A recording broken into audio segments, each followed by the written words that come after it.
Retail हो, wholesale हो या डीलर प्राइस हो, हर कस्टमर के लिए अलग रेट। अगर आपको मैनेज करना नहीं आता कि कैसे मल्टी प्राइस को हम टैली प्राइम के अंदर करते हैं, तो आज हम इस वीडियो के अंदर वही सीखने वाले हैं। हमारा आज का टॉपिक होने वाला है मल्टी प्राइसिंग। क्या आप भी कंफ्यूज हो जाते हो कि मैं होलसेलर को कितने में प्रोवाइड करूं, रिटेलर को कितने में प्रोवाइड करूं या कस्टमर को कितने प्राइस में प्रोवाइड करूं किसी भी सामान को? तो आज के बाद आपको ये दिक्कत कभी नहीं होने वाली, और ना ही आपको रिमेंबर रखना पड़ेगा कि भाई मैंने किसको कितने में क्या सामान दिया था। तो हेलो फ्रेंड्स, आप सभी कैसे हैं? आई होप सो आप सभी अच्छे होंगे। तो चलिए, हमारे आज एक नए टॉपिक को हम यहाँ पर लेके आए हैं जिसका नाम है multi price in tally prime. तो ये बहुत ही इंपॉर्टेंट टॉपिक होने वाला है आज के लिए।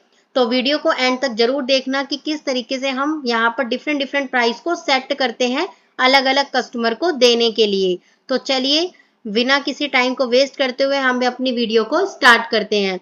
तो मल्टी प्राइस के लिए आपको कुछ नहीं करना। सबसे पहले आपको यहाँ पर जो है वो फंक्शन की के साथ F11 की को प्रेस करना है। और जैसे आप प्रेस करोगे तो यहाँ पर आपको एक ऑप्शन दिखाई देगा, जैसे आपको दिख रहा होगा, इनेबल मल्टीपल प्राइस लेवल, यानी कि जो डिफरेंट डिफरेंट प्राइस लेवल है उसे कैसे सेट किया जाए। तो यहाँ पर आपको दिख रहा है, तो इसे हम क्या कर देंगे, यस। यस करने के बाद आपको कंट्रोल A कर देना है। इसके बाद आपको कहीं नहीं जाना, सिर्फ और सिर्फ क्रिएट ऑप्शन पे आना है।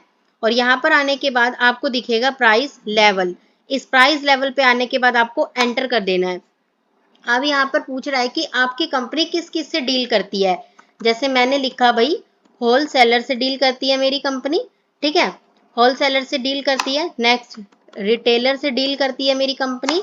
नेक्स्ट, कस्टमर से डील करती है। मतलब ये 3 लोग हैं जिससे मेरी कंपनी डील करती है। फिर आप एंटर एंटर करके क्या कर दोगे, सेव। ठीक है, अगर आपको देखना है तो आपको सिंपल ऑल्टर पे आना है, और यहाँ पर आने के बाद आपको सिंपल प्राइस लेवल पे आना है, तो आपको दिखाई दे जाएगा। ठीक है, अब मैं बैक आती हूँ क्रिएट के ऊपर। तो यहाँ पर अब आने के बाद आपको यहाँ पर सिंपल कहीं नहीं जाना, अब आना है प्राइस लिस्ट के अंदर स्टॉक ग्रुप में। अब हम एंटर करेंगे। अब यहाँ पर कहते हैं कि आपका स्टॉक ग्रुप नेम क्या है, ऑल आइटम, और यहाँ पर हमेशा ऑल आइटम ही होता है। नेक्स्ट, अब यहाँ पर कहता है सबसे पहले आप किसका प्राइस लेवल चेंज करना चाहते हो। तो मैंने बोला होलसेलर का। कहता है कि ये जो प्राइस है वो कब से एप्लीकेबल होना स्टार्ट हो जाएगा। तो यहाँ मैं लिख देती हूँ 142025, यानी ये जो प्राइस है वो 1/4/2026, 26 नहीं सॉरी 25 से ही लगना स्टार्ट हो जाएगा। तो हम इसको एंटर कर देते हैं। अब देखो, अब इस स्क्रीन को ध्यान से देखना। यहाँ पर हमारे पास कुछ आइटम नहीं है, तो इसको करने से पहले हम ऐसा करते हैं, एक बार आइटम क्रिएट कर लेते हैं।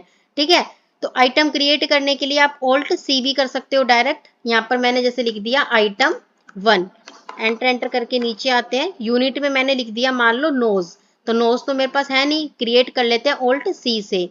तो यहाँ मैंने लिखा नोज। नेक्स्ट मैंने लिखा नंबर्स, कंट्रोल A। ठीक है, कंट्रोल A। तो मैंने यहाँ पर कहा कि आपका आइटम 1 है। तो यहाँ पर कह रहा है कि क्वांटिटी कितने से लेके कितने तक क्वांटिटी, मतलब कितने से कम क्वांटिटी यहाँ पर आपकी होनी चाहिए। अगर मान लो कोई भी कस्टमर 50 या 50 से कम यूनिट अगर खरीदता है, तो मैं उसे जो सामान है, ठीक है, उसे इतने में बेचूंगी। तो इससे पहले हमें यहाँ पर क्या करना होगा कि जो मेरा आइटम है, ठीक है, इसी को ही मैं थोड़ा सा और चेंज कर रही हूँ। एक बार नीचे आते हैं। ठीक है, तो यहाँ पर आपको दिख रहा होगा स्टैंडर्ड रेट। इसको एक बार यस कर लेते हैं। यस करने के बाद एंटर करते हैं। एंटर करने के बाद वो आपसे पूछेगा ये स्टैंडर्ड कॉस्ट कहाँ से अप्लाई होनी स्टार्ट हो जाएगी। तो मैंने बोला 1/4/2025। ठीक है, एंटर। कितने का सामान है, मान लो 4000 का सामान है। ठीक है, कब से एप्लीकेबल होगी, वही सेम 142025, एंटर। ये आप बेचोगे कितने में, मैं इसको नॉर्मल बेचूंगी 5000 रुपए में। अब मैंने इसको एंटर किया। मैंने बोला भाई एक क्वांटिटी मेरी 4000 रुपए में आएगी। एंटर एंटर करके मैंने कर दिया सेव। ठीक है, इसका फायदा आपको क्या दिखा कि आपको यहाँ पर दिखता रहेगा कि इस चीज का मेरा कॉस्ट प्राइस कितना है, 4000 रुपए। तो अगर कोई पर्सन इसे अगर 50 यूनिट खरीदता है, ठीक है, कितनी यूनिट, 50 या 50 से कम यूनिट अगर वो खरीदता है, 50 नहीं सॉरी 50 से कम यूनिट अगर वो खरीदता है, तो उसे मैं ये सामान जो कि मेरा 4000 वाला है वो मैं उसे 5000 रुपए में बेचूंगी। ठीक है, अगर वो होलसेलर हुआ तो। नेक्स्ट, ठीक है, डिस्काउंट में उसे कुछ नहीं दूंगी। नेक्स्ट, 50 से लेके अगर वो 100 क्वांटिटी तक खरीदता है तो मैं उसे ये सामान दूंगी 4800 का, एंटर। और इसे 1% का मैं डिस्काउंट दूंगी। अगर कोई 100 या 100 से ऊपर खरीदता है तो मैं उसे ये सामान 4000 का दे दूंगी, और यहाँ पर जो डिस्काउंट है मान लो वो मैं 1.5% दे दूंगी। अब मैंने इसको क्या कर दिया, सेव हो गया। अब नेक्स्ट आते हैं अगले पे, तो ऑल आइटम, अब यहाँ पर नेक्स्ट मैं सेव कर रही हूँ रिटेलर के लिए। इसी डेट से हमारा लगना स्टार्ट हो जाएगा। मैंने बोला आइटम 1 है, कितने का था वो मेरा, 4000।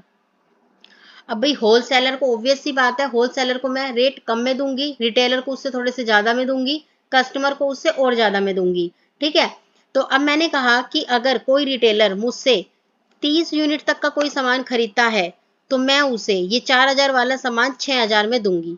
ठीक है, या फिर ऐसा करते हैं 5500 कर लेते हैं, 5500 में दूंगी। अगर कोई मुझसे 30 से लेके 70 तक यूनिट तक कोई सामान खरीदता है तो मैं उसे ये सामान 5400 में दूंगी, एंटर। अगर 70 या 70 से ऊपर क्वांटिटी में खरीदता है तो मैं उसे ये सामान 5200 का दूंगी। ठीक है, एंटर एंटर करके अब इसको कर देते हैं हम सेव। फिर दोबारा उसी स्क्रीन पे आ गए, ऑल आइटम यहाँ पर हम लेंगे। अब मैं सेट कर रही हूँ कस्टमर के लिए, तो कस्टमर डेट मेरा सेम वही है कि भाई इसी तारीख से मेरी जो एप्लीकेबिलिटी है वो होनी स्टार्ट हो जाएगी, एंटर। अब यहाँ पर मैंने क्या बोला कि आइटम 1 ही है। ठीक है, मैंने बोला अगर कोई मेरा कस्टमर अगर 10 यूनिट खरीदता है तो उसका जो रेट है वो मैं रखूंगी 7000। ठीक है, डिस्काउंट कुछ नहीं दूंगी। अगर वो 10 से लेके 20 क्वांटिटी तक खरीदता है तो मैं उसे दे दूंगी 6800 में। नेक्स्ट, अगर वो 20 या 20 से ऊपर खरीदता है तो मैं उसे दे दूंगी 6500 में, प्लस में मैंने बोल दिया भाई 1% का डिस्काउंट भी दे दूंगी। इसे एंटर एंटर करके मैंने क्या कर दिया, सेव। तो इतना प्रोसेस आपको करना है। फिर आपको आना है बाहर। बाहर आने के बाद अब आपको सिंपल वाउचर कट करने हैं। जैसे कि अब मैं आ गई, भाई मैंने अपने प्राइस को सेट कर दिया। मेरे जो प्राइस है वो होलसेलर के अकॉर्डिंग, रिटेलर के अकॉर्डिंग और कस्टमर के अकॉर्डिंग ये मैं सेट कर चुकी हूँ। अगर देखना चाहते हो तो ऑल्टर के अंदर आओ। ऑल्टर के अंदर आने के बाद सेम वही आपको प्राइस लिस्ट के ऊपर आना है। किसका प्राइस देखना चाहते हो आप वहां पर एंटर करके देख सकते हो। ठीक है, कई बार कंफ्यूजन हो जाती है तो उसके लिए ये आपकी टेक्निक है कि भाई कई बार हम भूल जाते हैं कि इस वाले जो ये मेरा कस्टमर है ए, इसको भाई मैंने कितने में सामान बेचा, अब कल को बी भी आके खड़ा हो गया तो मैं इसको कितने का दूं। तो इस झंझट से बचने के लिए हम क्या करते हैं, मल्टीपल प्राइस को सेट कर देते हैं और हमारा जितना भी प्रोडक्ट होता है हम उसे मल्टी प्राइस पे ही सेल करते हैं। तो अब हम नीचे आते हैं वाउचर की तरफ और एंटर प्रेस करते हैं। अब मान लो मैं कोई सामान खरीद रही हूँ तो डेट को एक बार चेंज कर देती हूँ फंक्शन की के साथ, जैसे 1/6/2025, एंटर। एंटर करते हैं। मान लो सप्लायर का इनवॉइस नंबर हो गया मान लो 47, एंटर। डेट डल गई। अब मैं यहाँ लेती हूँ पार्टी का नाम। अब मान लो जो मेरी पार्टी का नाम है वो रमन है। क्या आपको यहाँ पर कहीं रमन दिखाई दे रहा है, नहीं दिखाई दे रहा। तो ऑल्ट सी से क्रिएट देख लेते हैं, RAMAN, रमन। तो रमन मेरा क्या होगा, क्रेडिटर, क्योंकि मैंने उससे सामान खरीदा है तो मुझे पेमेंट करनी है। तो एंटर कर देते हैं। अब एक चीज आप बिल्कुल ध्यान से देखना, यहाँ पर वो आपको बोल रहे हैं प्राइस लेवल एप्लीकेबल।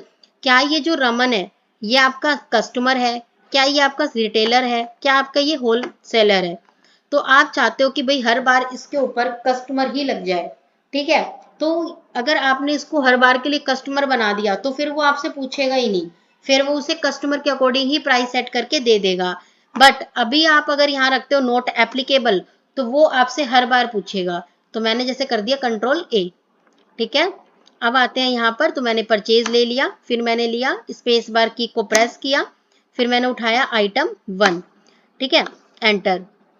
अब यहाँ पर आपने देखा क्या कि जो मेरा मल्टी प्राइस है अब वो मैं किसके अकॉर्डिंग इसको क्या करूंगी, शेयर करूंगी। ठीक है, अब यहाँ पर अगर आप कोई क्वांटिटी खरीदना चाहते हो तो आप खरीद सकते हो। जैसे मैंने जैसे ही 1 डालूंगी ना तो वो ऑटोमेटिकली 4000 उठा लेगा। क्यों, क्योंकि यहाँ पर आप आओगे ना, एक बार आइटम के ऊपर आते हैं और Ctrl+Enter प्रेस करते हैं। अब यहाँ पर देखो, यहाँ पर जब आप नीचे आते हो तो आपने यहाँ पर जो प्राइस है ना वो सेट किया हुआ है, कितना, 4000 रुपए, तो वो ऑटोमेटिकली यहाँ पर आपका उठा लेगा। ठीक है, तो ये हमारा क्या था कि भाई अभी तो हमने प्राइस लेवल केवल लगाया है कि अगर मुझे खरीदना है कोई सामान तो मैं इस तरीके से खरीदूंगी। कंट्रोल ए कर देते हैं या स्कैप करके एक बार बाहर आ जाती हूँ। अब वाउचर के अंदर अब मैं चाह रही हूँ कि भाई डिफरेंट डिफरेंट लोग मेरे पास सामान खरीदने आ रहे हैं, तो मैं क्या करूंगी, सेल करूंगी। अब सेल का वाउचर नंबर क्या होता है, फंक्शन की के साथ F8। तो यहाँ पर आप डेट लिख लो, ठीक है, जैसे मैंने डेट ले ली 1/1/2026, एंटर। ठीक है, अब एंटर करते हैं पार्टी का नेम। जैसे पार्टी का नाम मैंने ले लिया, मान लो राधा 1। ठीक है, ये मेरा हो चुका है, तो ऐसा करते हैं राधा 2 ले लेते हैं। ठीक है, ये मेरा क्या बनेगा, डेटर। क्यों, क्योंकि मैंने कोई सामान बेचा है। अब यहाँ पर देखो क्या कह रहे हैं, प्राइस लेवल एप्लीकेबल। क्या ये राधा मेरी कस्टमर है, क्या ये मेरी रिटेलर है, क्या ये मेरी होलसेलर है। अगर आपको नहीं पता चल रहा तो आप क्या रखेंगे, नोट एप्लीकेबल। कोई दिक्कत नहीं होगी इससे, अभी मैं आगे आपको बताऊंगी। तो आप कंट्रोल ए करके बाहर आ जाओ, सिंपल, आ गए।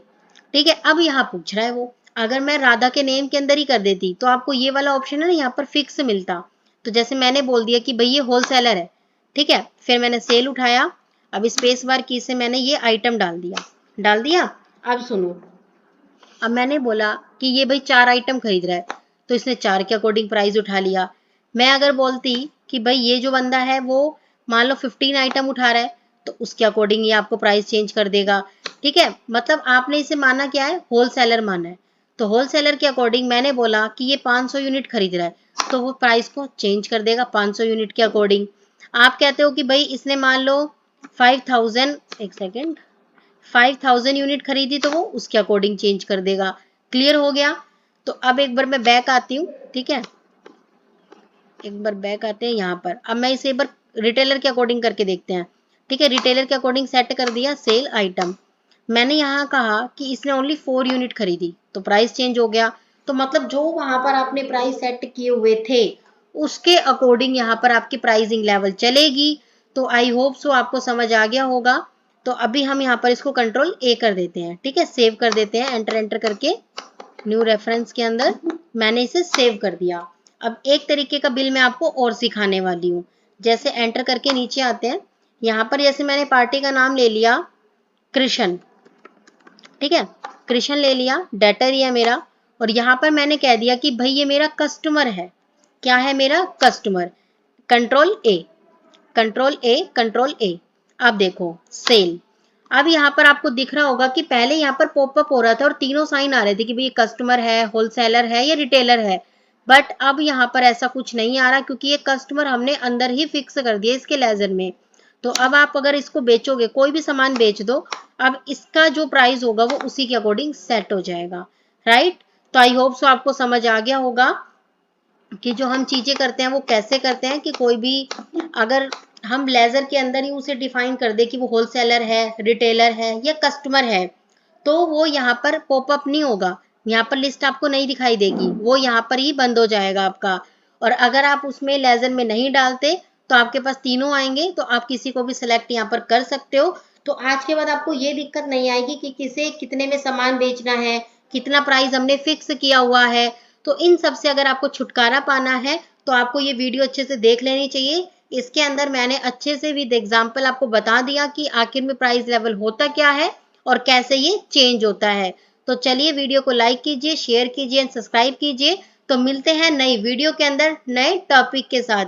तो इसी तरीके से वीडियो को कंटिन्यू देखिए ताकि आपकी जो अंडरस्टैंडिंग है वो अच्छे से बिल्ड हो जाए और आप भी एक अच्छे लेवल के अकाउंटेंट बन पाए। तो अगर कोई भी डाउट होता है किसी भी तरह का तो आप कमेंट करिएगा ताकि मैं उस डाउट को सॉल्व करने की पूरी कोशिश करूँ। Thank you.